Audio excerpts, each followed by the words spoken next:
of the public. It is not the law as drafted by Congress or by the city or the state that is bad. It is the way it is implemented by the executives.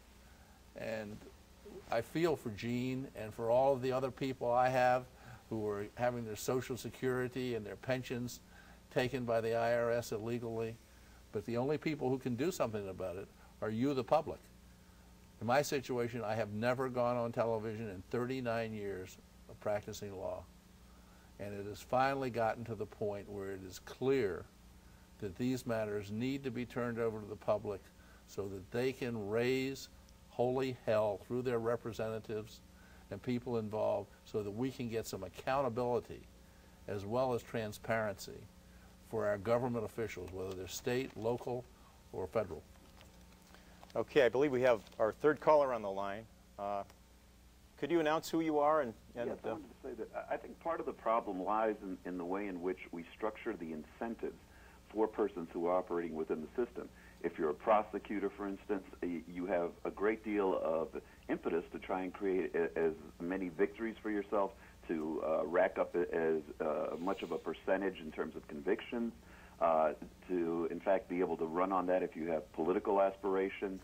Again, throughout the entire system, there's a lot of incentive for people to want to get people to win their cases, and instead of rewarding persons along the lines of what is true and what is just and what is fair, we have created a system that rewards people based on victories.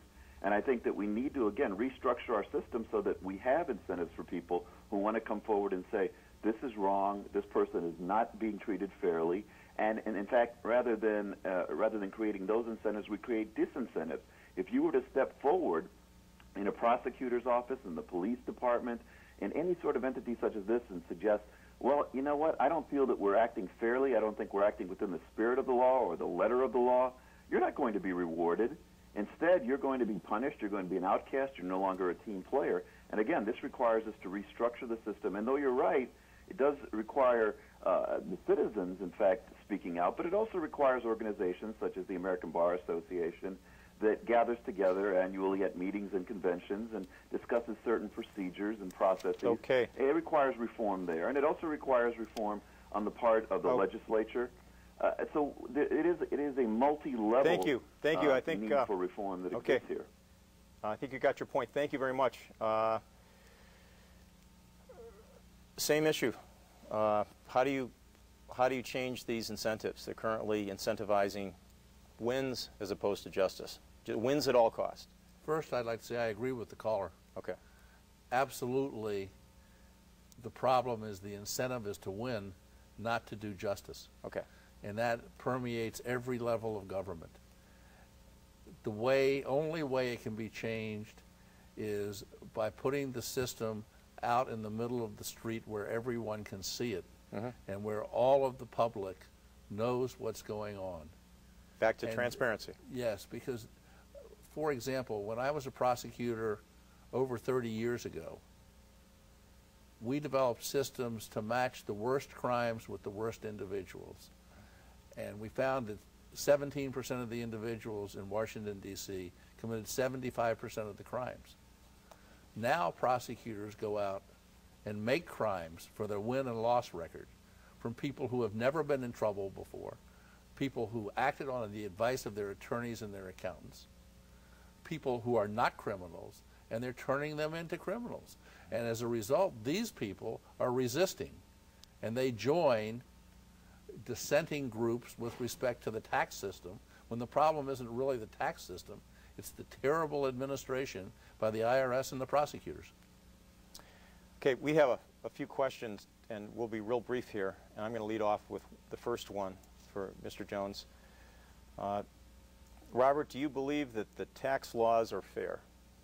When I'm speaking of the federal tax laws now, I believe that the federal tax laws are the fairest of any country in the civilized world in terms of not only the rates, but the people at lower income levels who are exempt from most things except for Social Security. However, that is not the way the IRS administers the laws. So the laws as written are fair. The laws as administered are not fair. Okay. We have a few more questions. Ken had one here. Yeah, great. Well, going as a segue with that, why do you think most people are turning to the tax protester movement at this point then? I think there are between 6 and 10 million people who have decided that they want to drop out, and almost universally, each one of them or their families have been individually treated grossly unfairly by the government, who has attempted to collect money that isn't owed, who have harassed them, and they are left with almost no choice. It's like if your child has been kidnapped, you will do anything to get that child back. These people are desperate, and so desperate situations call for desperate means. In fact, they need to be brought back into the system because most of them are patriotic Americans. They're small business people. They're husbands and wives who have a deep belief in their church, in their community, yet at the same time, they've been put on the block by the system.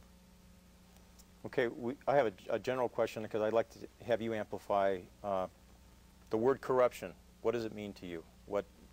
I know you were talking about administrative, institutionalized corruption to win at all costs, but could you kind of expand a upon willingness that? to break the rules, to win, when you know, and I would never do this when I was a federal prosecutor, you know that the documents were executed in 1979 and you backdate them to 1973 so that, or forward them to 1986 so that they'll fall within the jurisdiction of your case. I believe that the IRS is literally taught at various levels how to falsify entries that go into their computer system so that the taxpayer will lose those cases and they will protect their job as closing collections, and they will protect the income stream. Okay, we have another caller. Excuse me, we have another caller on the line. And by the way, that number is 312-738-1845. Jones. Could you to commend you for your principled fight, but I believe you have a difficult situation, which is very much like that which met Gordon Arnett. Gordon Arnett died under suspicious circumstances. Mr. Wzorek, what do you believe happened to your attorney, Gordon Arnett? Well, Gordon Arnett was filing for the tapes in a couple of cases, and he was supposed to meet with Mr. Alex Burkhalter of Channel 7. And as far as I know, he went to the dialysis place, which you realize that if you're in Chicago, that there were people that died about a month before, 4 of them on the dialysis machine. He was going that day there, but his car broke down. And he happened to survive. Then a few months later, he went back again, and he did not make it. He died on the dialysis machine, and that time they wouldn't let his wife go in and crochet with him. She always crocheted with him, so that was a little funny, but you know, that's here or there, you can't say. But he was going after the tapes, and the tapes were a major issue. And he was going to talk to Channel 7 about the tapes. And he died the day before he was going to meet Alex Burkhalter. He died the day before he was going to meet Alex Burkhalter. Right. On a dialysis machine. Right. Okay, we have another caller. Go ahead. Gentlemen, can you hear me? Yes. Okay. First of all, I'd like to thank Mr. Jones for serving in Vietnam. His efforts are greatly appreciated. It seems that in Chicago city government, anytime a light is shined on any particular department, there is massive corruption in almost every department that is critically reviewed. We have horrific cases of police brutality. We have had more people die in Chicago in the last 10 years than any city in the United States.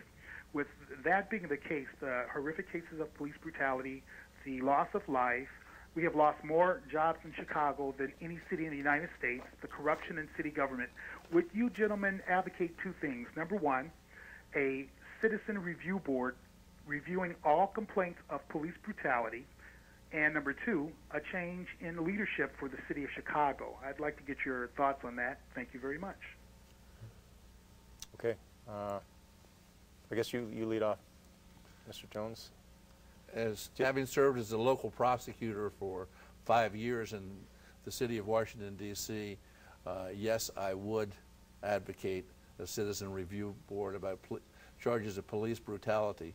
we had some fine police officers, and to be a good police officer might be the hardest job anybody could have. They put their life on the line for their communities, and I try to teach the children that they want to respect the police.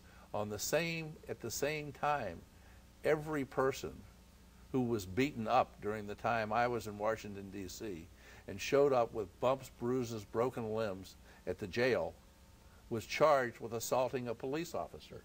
It defies credulity that they all assaulted police officers. It was a system that made the police charge people with felonies if that person was beaten up by the police. Okay. And the citizen review boards are necessary, period. Okay, we have another caller. This is the Citizens Forum. Caller? Hello? Hung up, okay.